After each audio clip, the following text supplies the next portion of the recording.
Hey guys, thanks for tuning in to the Straight Out of Prison podcast. My name is James K. Jones, and this is my story. And I am Haley Jones, and this is his story that has now become a part of my story. Well, season 1 is a wrap, so we've had so many comments and suggestions and questions that we thought it would be proper to just do a recap show. So we're going to call this the season 1 recap. I'm super excited about this. This is fun. This is, it's been 3 or 4 months since we started this, and it's like, it's crazy. Not 4, only like 3, barely 3. Maybe. Yeah, it was in October. It was in October when we got the idea, and then we started. Oh, yeah, okay. So from there, yeah. But just the feedback we've been getting, and I feel like I've found, I know I have like a purpose and a calling, but I feel like I found another piece to that I've thoroughly enjoyed this, even though it's been, parts of it's been hard to deal with.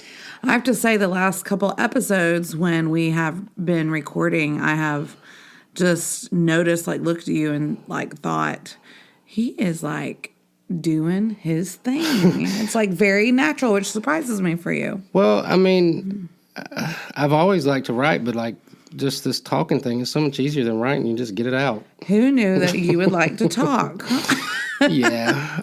I think the thing that's caught me the most off guard was after we published the first episode, the backstory. Yeah. We were at a birthday party with some friends and some people that, there's a lot of people there. Mm-hmm. And a lot of the guys gathered around me and were wanting to talk about the podcast. And I just felt naked, vulnerable. And that caught me off guard because I've always, I've always been open about my story. I've never had a problem sharing it before, but it really, it was just a weird, vulnerable feeling. Why do you think it had that effect on you like that? I think it's because, you can say, oh, I was in prison or this, that, and other. And, people may or may not ask questions, but when you start from the beginning, we weren't even supposed to go into all the backstory. That just kind of happened as we were going. Remember, the first episode was supposed to be Arrested, but right. You turned into Chris Wallace from Fox News and started asking me the deep questions, and which were great. And there was some healing in me for that too, though. It was just connecting the dots, and it was the script that was written for me from the enemy, but God had a different plan for my life. It's funny because the visual I get when you're saying that is, we all have a story. We all have things that have happened to us and things that we've done, from childhood on. We all have a story. It's almost like your book, the book of James, has been opened up for people to read and see. And not all of that is flattering or things that you're proud of. Yeah. And so I can definitely see how, it has made you feel vulnerable.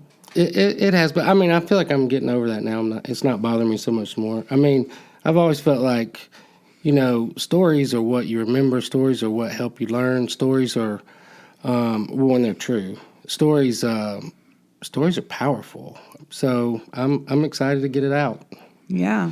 I have a friend that I worked with at the Foundry who has a similar background to mine. He's been to prison, had addiction, all the things. And his wife was like, I said, oh, we need to tell so-and-so about our podcast. And she was like, oh, he knows. He told me, can you believe James is doing that?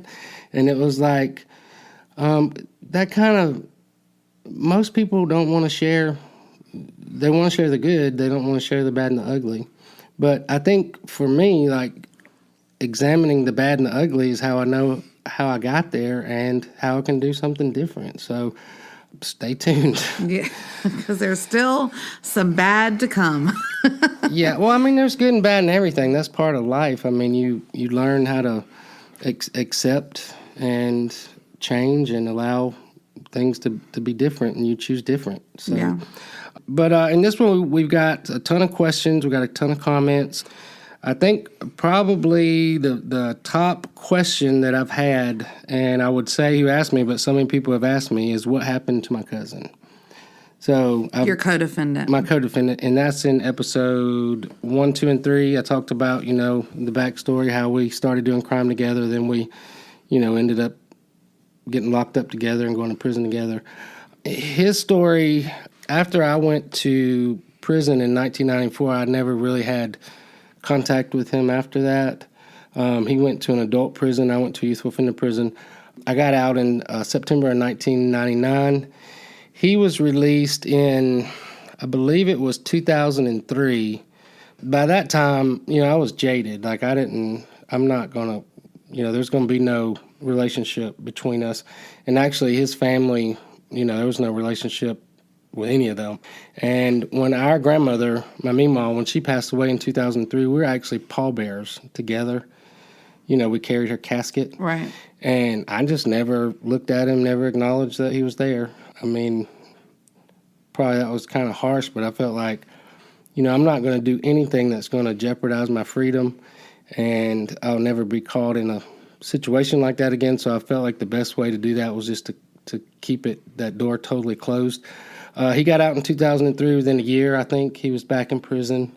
He got out again, went back again. He went back and forth like that for about a decade, I think. When he got out in 2010, I believe it was, his mom, my aunt, had a stroke, and we all went down there, to check on her, and he was there. And I just felt like it was time to forgive. And I forgave him. We hashed it out. He forgave me. He was upset with me about something he read in some of the court documents about the original story I told that he pulled a gun on me. And I was like, you're the one that told me to say that. Like, that was the plan.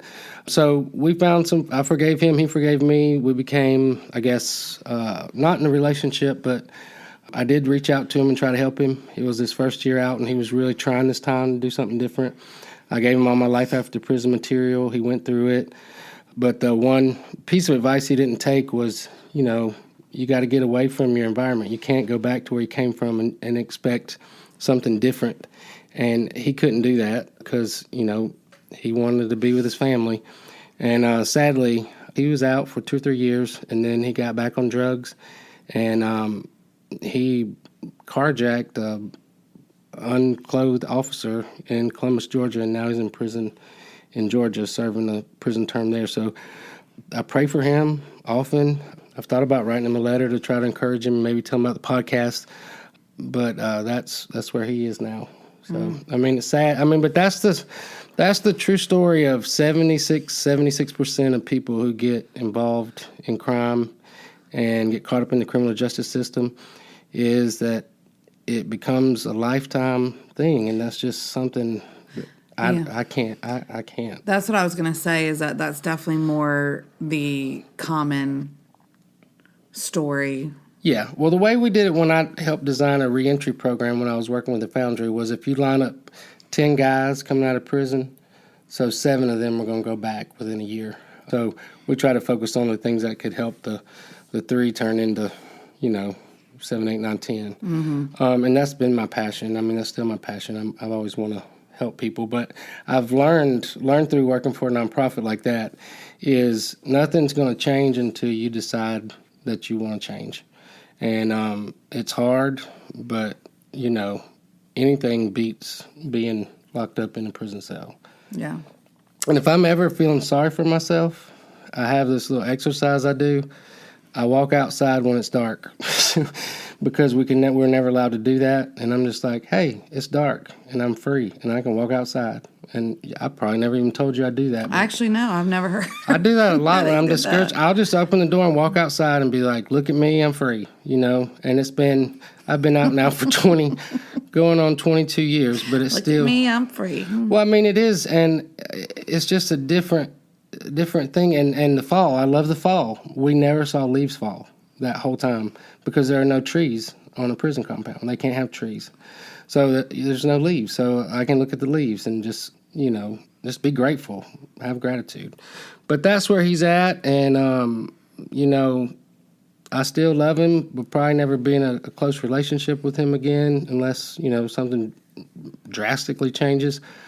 But that's the answer to that question. Okay.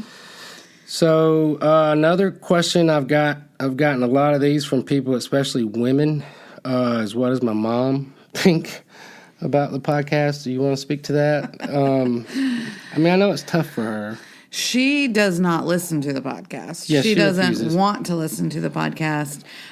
She will read the little excerpts on Facebook, social media about what it's about, and then she thinks she remembers and knows things. She's heard the whole story. But yeah, she But refuses. she doesn't. Or like maybe some of her family members will tell her that they listened to it and Yeah. say something. And yeah, so I think it was last week. I was like, Norma, are you actually listening to it? She's like, well, no, I'm not listening to it. She won't. I mean, it's hard for her. And I understand. I don't have a problem with that. I used to watch Lock Up Raw on MSNBC. I don't know if you know what that is. But it was where they went into prisons with cameras and stayed a couple weeks. And they actually did Atmore in Alabama. And I would watch that, and I was interested in it, and she would like come through and be like, why are you watching that? Can't you just put that behind you and forget about it? I would never watch that. So, but it's just different people, I guess, deal differently. And my mom's way of dealing with painful things has always been to what she calls, I put it in a little box, and I lock my box, and I put it to the back of my mind. Throw away the key. Yeah. So, but she's gave us our blessing for doing it, but she doesn't like it. I mean, yeah. So, real quick, as we were recapping, we went through the first 10 episodes. There was one that I wanted to bring some clarification to. In episode 4, when we were talking about the county jail, I talked about, you have to wear prison slides when you take a shower or anytime your feet touches any kind of floor. And Haley had a different version of the prison slide story. But you said in a thing, it was a very positive thing about you went and bought some prison slides and then you bought some for Lula. But after we taped that and I listened to it, I was like, hold up, that was not the for real. That was not for real. That was not the story of what happened. What happened was I bought myself a pair of the Adidas slide-on flip-flops. He bought himself some prison slides. Yeah, and I told you these are my prison slides, and you told me that I was not allowed to leave the house wearing those. Okay. I don't say you're not allowed to leave the house. When you went to walk out of the house, I was like, are you going to wear those? As any good wife would. So basically, you didn't want me to be seen in the prison slides. Well, they just looked, I don't know. It wasn't a good look for you. But here's what happened, guys. Within like 2 weeks, I couldn't find my prison slides, and she was wearing them. So I finally said, look, you hate them, but you're wearing them, so you need to go get your own. Well, they're very convenient just to slide your foot in. And I could start to appreciate they're nice. That convenience. So what ended up happening was she went to like Belk or Parisian or wherever she gets her shoes and Belk or Parisian. Whatever. Well, Parisian, I guess, is not around anymore. I go to Old Navy and TJ Maxx. That's where I get all my clothes. You went to somewhere fancy, and you came out with some prison slides with the MK on it. What does that stand for? Michael Kors. So and they were nice. Some kind of rich Caucasian stop. prison slides. But then we did buy Lula some. But I feel like they've come back in fashion, especially for athletes. I've seen a lot of, athletes that take off their shoes and slip on, the prison slides. They're not prison slides to them. But what happened was we were somewhere buying shoes, and I found some for Lula, and I bought her some that were sparkling and had jewels on them. And I don't think what I'm saying that my kids are going to repeat every word that I say. But I told her I bought her some prison slides, and when your sister, Abby, came to visit, Lula was like, Aunt Abby, look, Daddy bought me some prison slides. And Abby thought that was hilarious. But anyways, that's the real story of that. The real story. What really happened. It's a little more of the story, maybe slightly exaggerated. No, there's no. I remember, because you did not want me to have the prison slides. Well, that's true. I agree. That's true. But now we all have them.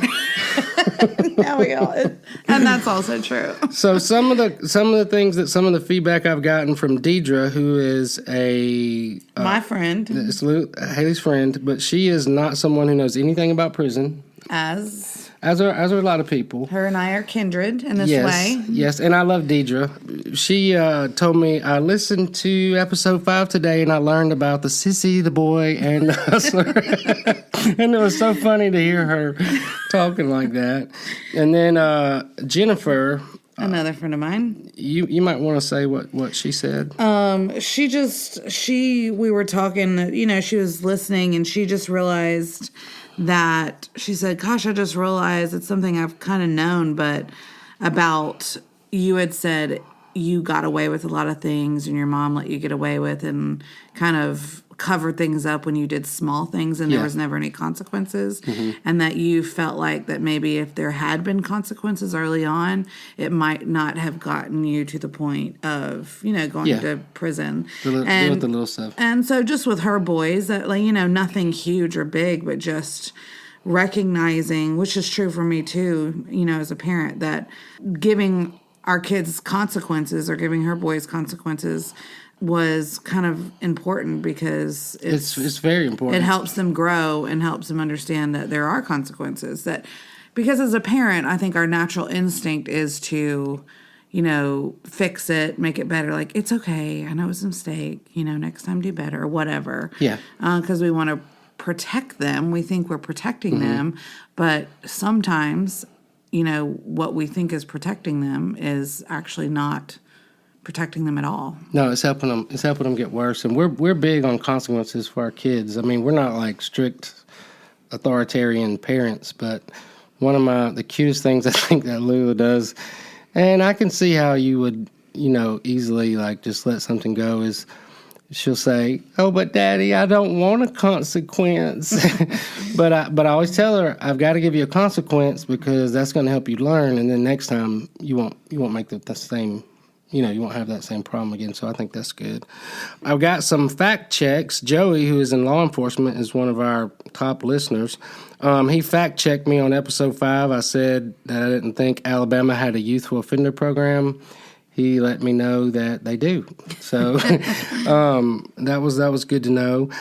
Wayne, he wanted to know from episode 7. He wanted to know what happened to the guy who escaped when it was the episode about BCI.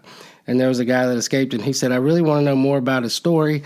And, hopefully he's happy and, living on a beach in Mexico, living his life. And then he said, wait, unless he was like a child molester or a rapist or something really bad. So, but he wanted to know more about that story. And I think we just barely glossed over that in episode 7. There was a guy, he was a young kid. His name was G-Rai. I won't say his whole name, but his last name was G-Rai. He was a little bitty kid, skinny, but he was a very good criminal. He was into stealing 18-wheelers. And I don't even know how he drove an 18-wheeler because he was a little kid. He was only like 18 or 19, but he had like a 25-year sentence, which was unheard of at a youthful offender camp, but they had to send him there because he was so young. But his mom had died when he was young, then his dad passed away, so he had no family. He had no aunts and uncles, cousins. He had nothing. He was on his own. So he would always say he could escape and go create a new identity because there was nothing tying him to anything. And he said that a lot, but nobody ever really took him serious. I mean, we're locked up in prison. But he worked for maintenance. He was very smart. He was very smart. Like, he could figure stuff out.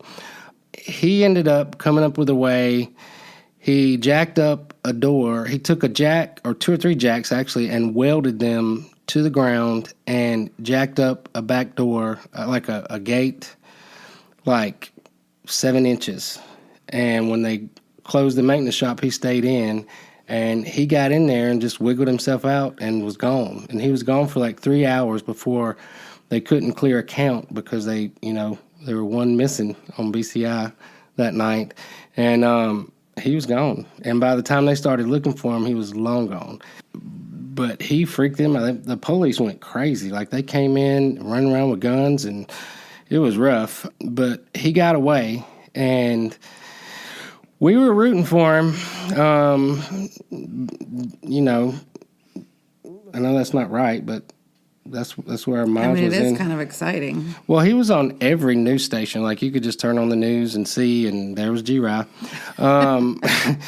He made it from Central Florida all the way to Georgia. Wow. And he turned around and came back. He was from Tampa, Florida. He came back and went back because he wanted to see his girlfriend one last time. Oh, the girl always gets you. So he could have got away. But when he went, he spent the night with her and slept on her couch, and her mom called the police and turned him in. So he was gone for like 2 weeks, and they had an assembly with us after that explaining the escape to us. And they said he's going to get so much time that his parole or probation officer is not even born yet. That's how much time he's going to get. So if y'all want to do an escape, That's horrible. you need to remember that. And it's true. If you're ever going to escape, so. Oh man, it stinks though that he went back for the girl. It's like a movie. But he knew what to do. You got to go. You got to get out of here. You got to go. Go to Ohio, go to Canada, go to Mexico, go somewhere else. But and that was his only tie, was his girlfriend, and he wanted to see her one more time. Katie asked about my brother, because most people that know me, I usually say I'm my only child because I grew up, from 1 to 5, I was an only child. From 5 to 10, I had a brother. After that, I was the only child. So I've kind of been an only child, except for those 5 years I had my brother. She wanted to know a little bit more about that, what happened to him, and was fascinated because she knows my mom. Is that your mama's son? And yes, he is. His dad took him and ran off with him when he was 5. And when I was 17 and he was 12, his dad got leukemia and died. We went to Atlanta to try to get him. When we got there, he wanted something to do with me. He wanted nothing to do with my mom. He wanted to stay with his grandmother. And there was some legal battles that went on for a little while. And finally my mom just kind of gave up and let him stay with her. So I have a relationship with him now. I don't really want to tell a story because that'll come later. But that was heartbreaking for me. It was part of, what trauma that crushed me. I still sometimes wake up in the night thinking about my brother and, wondering where he was and, what he was going through. And December the 5th, that was his birthday. And that was always just like a day of mourning at our house. Like, where's my brother? But he's doing good. This is one of the hardest things for you.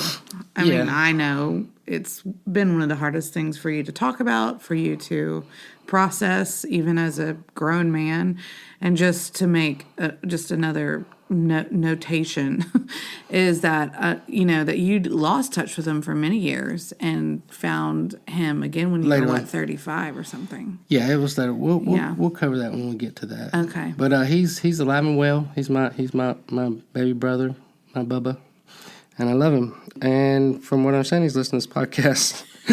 So, love you, buddy. Elizabeth from episode 9, she is dying to know who Edge is. We talked about Edge. He was, I called him the BCI Emperor, and he taught me about prison commerce, and, he was a hustler. Not really illegal, but there's some stuff we weren't allowed to do that he did. Nothing like criminal. But I noted that I didn't want to say his name because he is actually a media person now. He's been out for quite some time, doing well. He's got a family. And he asked you not to use his name, right? Yeah, so we're not going to say his name, but just he's doing good. Maybe one day. It's funny because he falls into that category, I think, of who you're talking about when we were doing that dinner party, of people that just do not want their past to... Yeah. I guess they're the fear of haunting their present and future. Well, it can. When I started Kairos in 2006, the news, local Fox 6 News called and said, "Hey, we heard about your story. We want to do a segment." And I was like, "Come on!" Like, it was day one. I was like, "I need all the advertisement I can get, to get this thing up and going." So they said, "Well, we want to tell your whole story," and I was like, "That's fine." And they did. They talked about, being in prison, drugs, crime, moving to Birmingham, and, starting my first restaurant. And my phone started ringing off the hook with people from my previous job that never knew that I was in prison. And they were like, this one lady in particular was like, "James, I never knew you'd been in prison." And I said, "Well, you never asked. I mean, but I never kept it a secret either, but I'm not going to wear it as a badge." But she said, "I just wanted to share that on TV. That goes out to 1 million people in this area." So I was like, "Well, that's you. I'm going to tell my story. I mean, I'm not going to glorify it, but I'm going to be who I am." I think that's the only way to stay free. Well, yeah, I was just going to say, I don't know, for me, like, even being married to you, it's like just easier instead of like, wondering who knows. Yeah. who knows what. Like that's something about that is very stressful. Well, no, stifling. once you put it out there, I mean, if you try to hide stuff, then people have something they can use against you. And that to me is bondage. That's a different kind of prison, and I'm not going to be in that kind of prison. Yeah. And if you don't like me because I have a past and a background, I'm sorry. I mean, great. Next. But that's that. So I've had multiple questions. People trying to search Facebook for. We talked in episode. What was that? Episode 4 about my girlfriend that I had when I got locked up, and the letters and the calls. Which was hilarious because I didn't even know until we recorded that you were like that somehow still connected on social media. Well, I said that on there. Like, really? But then I got several people after I said her name that tried to search her. And were texting. And I was one of those people. And was screenshotting me pictures of Jamie this, Jamie that.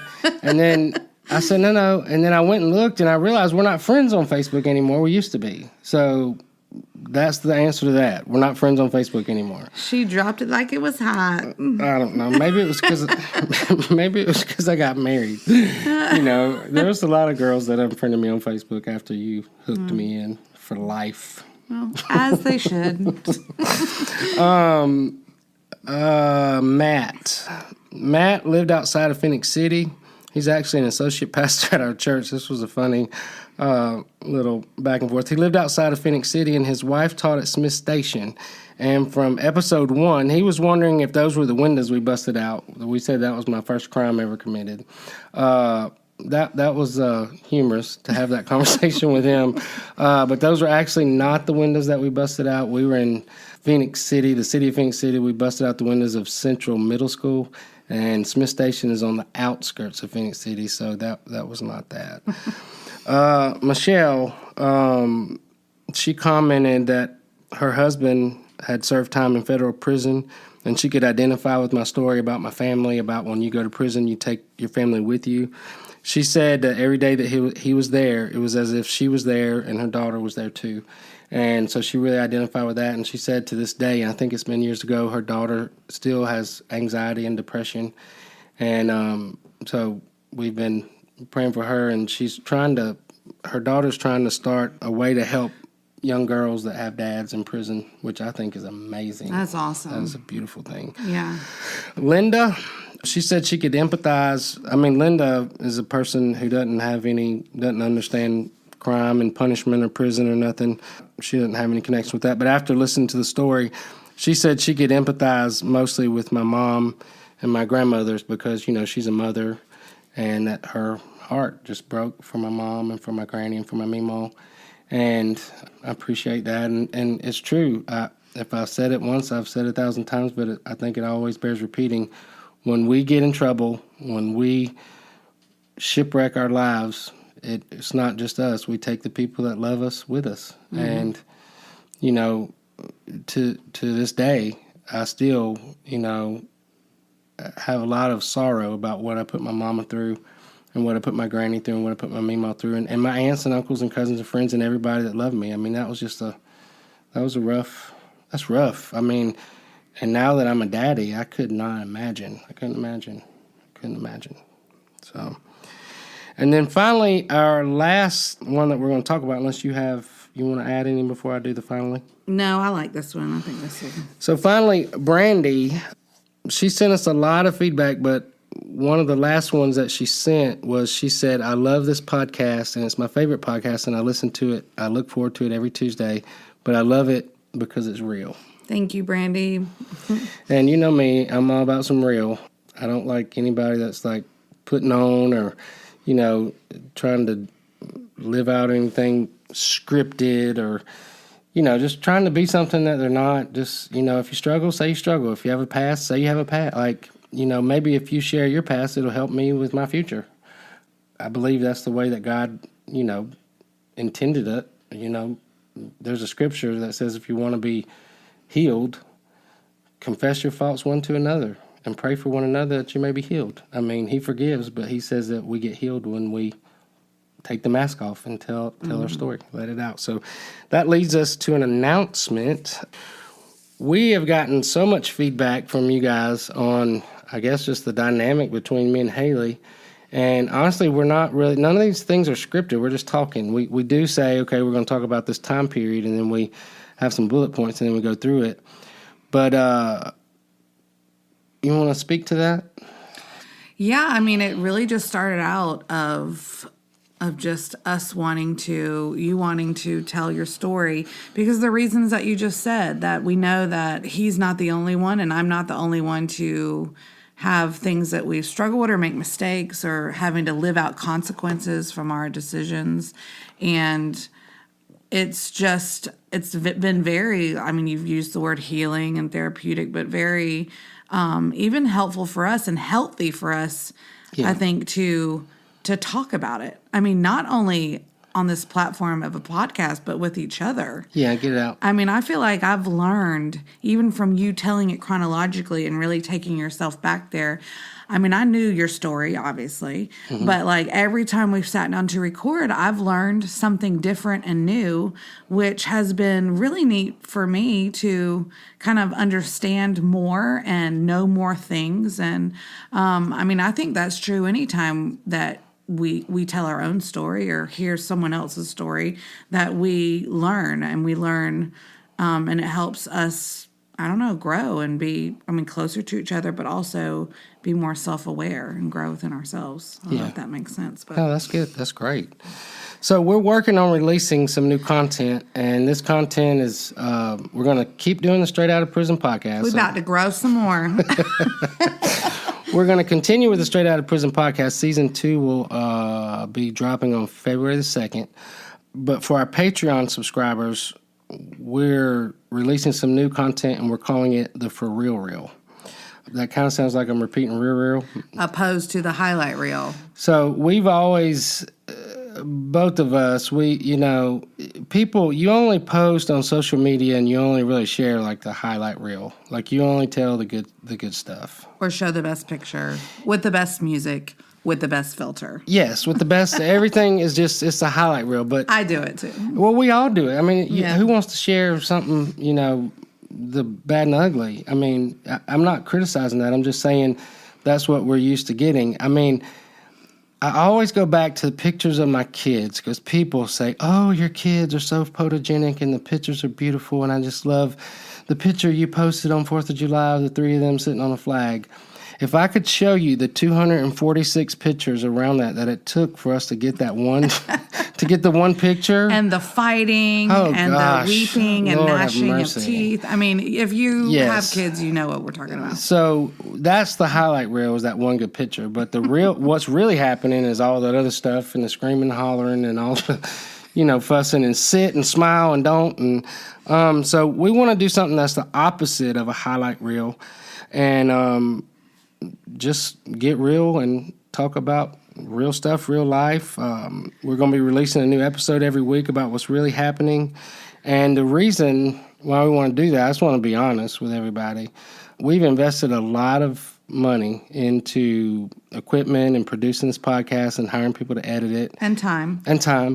And we needed at some point to start producing some kind of income. So with that being said, you did talk about the Patreon. Let's say what that is. Well, you say what it is. Okay, so Patreon is basically, a lot of people have heard of it. I had not heard of it till we started this, but it's just a way for, if you're enjoying our story and getting something out of, to support the show, hearing us every week. Yeah, it's a way to support us, and it's either $3, $5, or $10. So it's not a lot of money, but it's just a way to I guess it's just a way to support us. But with that support, it produces income so that we can keep doing this. Right. But with that support, we are wanting to give you even more content and some. We want to give you a reason to subscribe. We started the Patreon thing when we launched the podcast, and we are so grateful for all those who are already supporting us just because you love us.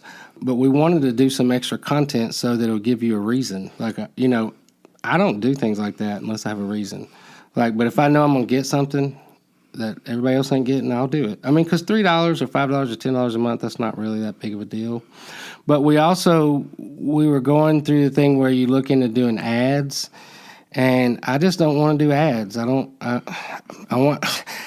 If it was something that I really loved, like like PF Chang's, I would do an ad for PF Chang's because I love PF Chang's. But if I got to get on here and talk about my pillow, I ordered the My Pillow, but I don't like the My Pillow. Okay, so people, I might talk him into doing ads later. So Maybe this is a dynamic. I usually come around, but I'm not going to do an ad that I don't agree with. This is a little snippet of the For Real right now. Yes. This is an argument that we've had.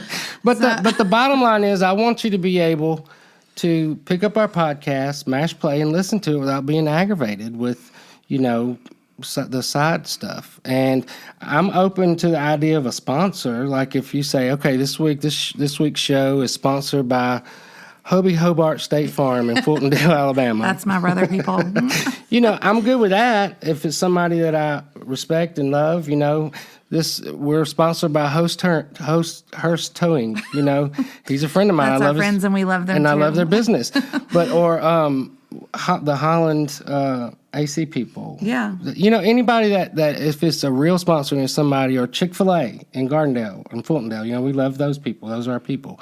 But I don't want to do the ads. So we've come up with a way to. Because that frustrates me. If I had to do ads, I'd be aggravated. And then I would be worried about, okay, they're getting to a good part of the podcast, and now they got to hear me talk about fingernail polish. But he gets aggravated easily, so... Well, I won't. When I'm listening to a podcast, when they start doing the ads, I just fast forward and I don't listen to them anyways. Well, I do that too. But so back to. So we want to be honest that we want to keep the show going, but we want to grow our audience, but we've got to do something to get subscribers. So we're going to do the For Real. So what kind of things are we going to be talking about on the For Real? I have to say that. We are going to be kind of unpacking, talking about some of the fights that we've had. Well, say fight. It's not like we walk around clawing at each other, hair and eyeballs and teeth. Well, I mean, not every day. But what we learned something when we were in our premarital counseling. The guy that did it, he said, you're going to have fights. It's unrealistic to act like you're not going to have fights because you're two different humans trying to become one. And the idea is you don't want to have a street fight. You want to have a boxing match, because a street fight is anything goes. No rules. But with a boxing match, there's rules, and there are things we don't do, and we've learned how to fight healthy. Right. Well, bottom line, learn how to fight. Yeah. In a way that's productive. And healthy, and actually moves the ball forward, because we're going to have disagreements. We're going to have conflict. We're going to have friction. And, well, me, if I bottle it up, eventually it's going to come. I think everybody's like that, though. If you bottle it up, eventually it's going to come out. Just how we navigate through some of that stuff. We want to talk about some of the stuff we're learning in real time, about each other, about our podcast, about our business, all things. Maybe give y'all some insights into our family dynamic. Definitely don't want to try to be models. People annoy me when they start trying to tell you how to raise your family. I'm a firm believer in, you make your own traditions, your own rules, your own family. You do it the way that, kind of like Andy Griffith told Opie when he was trying to get that raising his allowance. There are no rules for Pauls and sons. Every parent, they figured out, and I believe that God gives us the wisdom that we need for our family and for our kids. But we're going to definitely we'll talk about some of that, but not in a, you need to do what we do. Oh, for sure not. I mean, I'm a strong believer in, I don't care where you're at or, in life or what season of life, you can always learn from one another. Absolutely. And so, but in order to learn from each other, we have to talk to one another and, say the things. So, I mean, we're hoping to. But some people don't have that healthy. Like, they think if we homeschool, then you need to homeschool. Everybody needs to homeschool. Right. And then people like us, we don't homeschool, but we don't think nobody else needs to homeschool. We think that we don't homeschool. Wait, we don't think nobody else needs to. We don't think that you shouldn't homeschool. Oh, we right, think homeschooling is great if you feel like you're called to that, Right. It's healthy. And, we say that we don't homeschool now, we might next year. Who knows? We don't know. Nobody knows. So The whole thing with that with me is you do you, let me do me. I don't judge you, you don't judge me. I mean, Which has been a fight when he says, listen, yeah. you're you and I'm me. And that was actually one of our first fights. yeah, that was. I'm me and I'm going to be me. You're you, you're going to be you. So insights into that and, some inside peeks into the Team Jones Company. I get a lot of questions about that. People want to know because it's kind of neat. It was neat before when we were just doing coaching and cooking, but now we're doing podcasting too. So it's getting neater. And some other things that are coming up that are really exciting too. So and then maybe even weighing in on current events. This last week we've had a couple weeks ago, all the stuff going down in our country is just a mess. And I was reminded, I had my phone watching people storm the Capitol of the United States of America, and it was awful. I never thought I would see anything like that. And just the stuff we had over the summer, and I was reminded of a guy that I heard at an art conference one time. He talked about his daddy was black, his mom was white, and his mom was like the whitest of white. His dad was like the blackest of black. And he was always stuck in the middle because when he was around his black family, he was the white boy. And when he was around his white family, he was the black boy. And he said he always thought it was a curse, but as he became an adult and started his own family, he realized that it was his biggest blessing because he learned how to be in the middle. And, Jesus was not a Republican. He was not a Democrat, even though both sides try to claim him. He was too liberal to be a conservative, and he was too conservative to be a liberal. He was in the middle, and I believe that's what he calls us to, is to stay in the middle. And that's how we have peace and live together and love and learn and, all the things. So we definitely want to be talking about some of that, but not anything political. Just like, I was just going to say, it does make me a little nervous to open some cans of worms. And because I'm not really a debate. James likes to debate things. I am not a debater. I wouldn't really say debate. I like to get to the bottom of what's really happening. Like, what is really happening? We don't, like, the status quo or what, people say. It's like, I've always been like that. Like, I need to know, like, what's really happening here. Like, I need to know. I can get behind that. I like that. I just don't like the dramatics, the flares. Well, there's certain, like, hot button issues you don't even want to open up.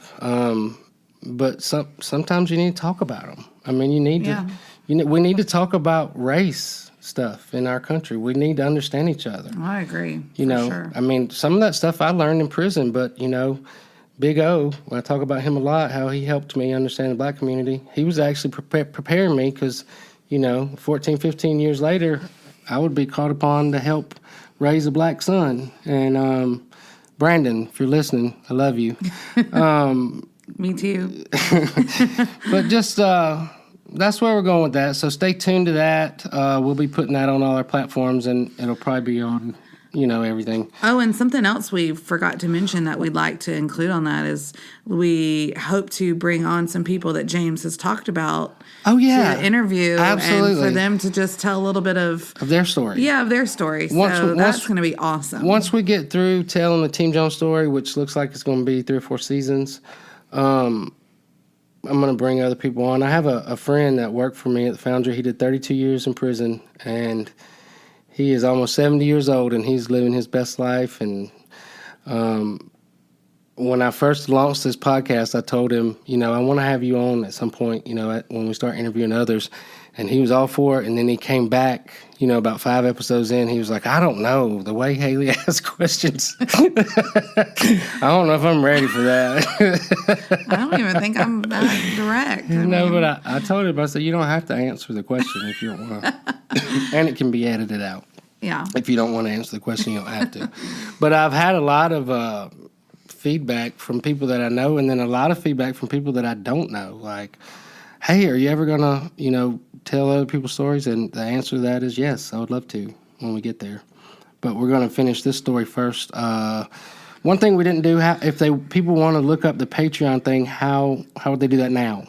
So go to our website and teamjones.co, not com. Right, .co. So teamjones.co/podcast. And there's a link. And when you get there, you could click on to listen to the podcast from there, but there's also a link that says become a patron. Okay. Or you Or could look up, patron. I don't know if I ever say that right. Is it patron or patron? it's spelled Patreon, Patreon, but it means patron. Right. But so or if you could look go for to that. you could go to their website, patreon.com. Or Right. Team Jones is probably just an easier way to do it Yeah. because you could just click on become a patron and it'll take you and just show you how to support the show and what you're going to get when you do that. Okay. And also on every social media post I do for the Straight Outta Prison podcast on Instagram and Facebook, there is a link to that Patreon, to the Team Jones Patreon page. So I guess season 1's a wrap. That has been a trip going through this and all the journals, and Lord, it's been some days I would read those and get depressed, and then other days I'm like just thankful that I've gotten through that. It is crazy. I don't know if I've mentioned this in the past episodes, but James has journals from literally 25 years back. Mm-hmm. It's insane to me. Like filled journals. Like I probably have a good 30 journals that have a half a page filled in each one because then I lose it or stop writing. But he has these journals that are like filled, like every page front and back, dated back from 1995. It's so crazy. So he's been reading those before we record to just, jog his memory and bring him back to that place. Yeah. And you even have forgotten several things. A lot of stuff I forgot if I hadn't read the journals. Yeah. So, I mean, my memory is, I don't remember anything pretty much. Forget stuff. But one thing we wanted to say too is that as you listen to the next season, if you have questions, please send them to us. Send them to, email them to it, like social media, whatever, because we do want to answer those questions as we go along or at the end of the season. So ask them because we want to hear. And we'll be doing a season 2 recap. So anything season 2 gets very interesting. Very interesting. So I think that pretty much wraps it up. Was there anything else? That's a wrap. Just season 2. We're calling that season 2. Episode 1 is Sweet Home, Alabama. I'm leaving BCI. They put me in a transport van. What I think is going to be 10 hours turns into like a 3-day trip to get to Montgomery. And then we'll see what happens from there. All right. Thanks, guys. Thanks for tuning in. We appreciate you. See you next time. Bye.